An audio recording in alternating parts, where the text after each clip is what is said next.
So our Chief Minister Y.S. Jagan Mohan Reddy Garu has provided many educational schemes. One of that is Vidya Divana. గత వారం 10 రోజుల నుంచి ఒకటే comments.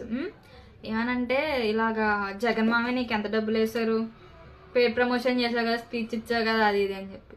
ఇంకొకటే మాట చెప్తాను, మాకు అమ్మ వాళ్ళు నాన్న వాళ్ళు ఏ ఒళ్ళు రావు, మా ఒళ్ళు మేమే చూసుకోవాలి, మా ఒళ్ళు డబ్బులు మేమే సంపాదించుకొని మేము ఫీజులు కట్టుకోవాలి, అంతే. అంతకుమించి ఏం లేదు అక్కడ. నేను కాలేజ్ సైడ్ నుంచి వెళ్ళాను కాబట్టి ఇంక మాట్లాడాలి, ఎడ్యుకేషన్ కాబట్టి మాట్లాడాలి. నాకైతే రూపాయి ఇవ్వలేదు. పేటిఎం బ్యాచ్ అని నాకు నవ్వు వచ్చింది తెలుసా. అసలు రూపాయలో 10 రూపాయలు కూడా ఇవ్వలేదు నాకు. ఏదో చెప్పమన్నారు కదా అని పైకి చెప్పానంటే హడావిడిగా. అది తీసుకెళ్ళి పేడ్ ప్రమోషన్ అంటే ఇంక నేనేం చేయలేను. మీకు తెలుసు కదా, కాలేజ్ సైడ్ నుంచి వెళ్ళినప్పుడు మైక్ పట్టుకొని సారీ అండి నాకు ఇలా పరిపాలన నచ్చలేదండి మరి అదే అండి అని చెప్పాను అనుకో, 2వ రోజు టీసీ కొరియర్లో పంపించేస్తాను. నేను